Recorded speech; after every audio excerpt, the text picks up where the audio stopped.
Well, first of all, welcome, and thank you very much indeed for joining us today. Very much appreciated. Thank you. Thank you. Now, amendments and voting on amendments is an important part of the IACP conference, and as far as I understand, there are 7 this year, so talk us through them. Correct. There are 7 amendments being considered for this year.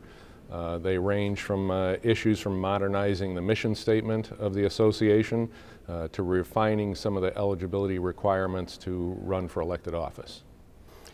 I think it's also really important to understand that these amendments have been approved by the Executive Committee, and our goal really is to modernize the association's business practices.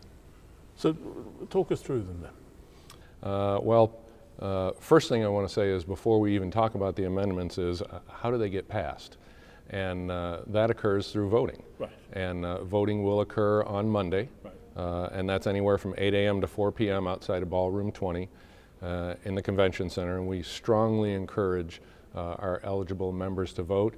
And that's any active member or any life member are eligible to vote. Of the amendments, the 7 amendments, the first one is should Article 1 be amended to update and modernize the mission of the IACP.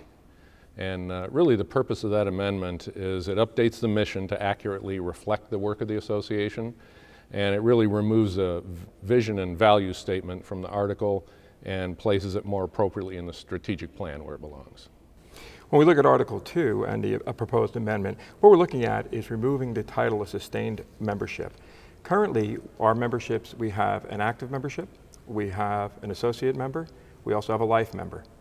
The word sustained, or the category of sustained membership, really is a historical remnant from the past, and when we looked at our records, we found that there actually has never been a sustained member in that category. Proposed Amendment 3.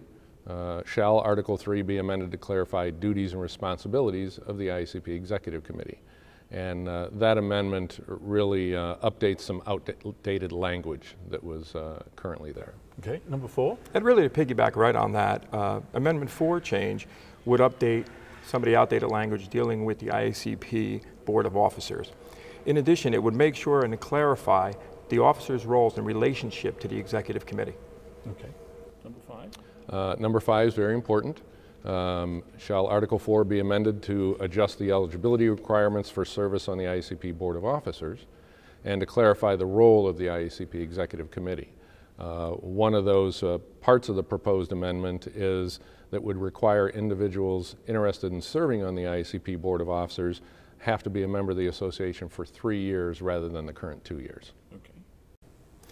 And if we look at the Amendment 6, it's looking at the authority to establish rules and regulations for the Executive Committee when it deals with the elections. We take the elections very seriously, and we want to make sure that we are doing it right.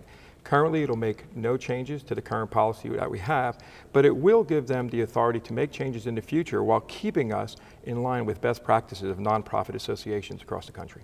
Proposed Amendment number 7, should the IACP Constitution be amended to redesignate the IACP Executive Committee as the IACP Board of Directors and redesignate the IACP Board of Officers as the IACP Executive Board. Now that may just sound like word games, but it's really, it addresses the inconsistency of the IACP with other large associations, and so this brings proper terminology to our association. Okay, so that's the 7 amendments. What else do we need to know? Well, the message I think we need to get out is that this is their association. It's the member association. They are in control of it, and the only way they can remain in control of it is to get out there and vote.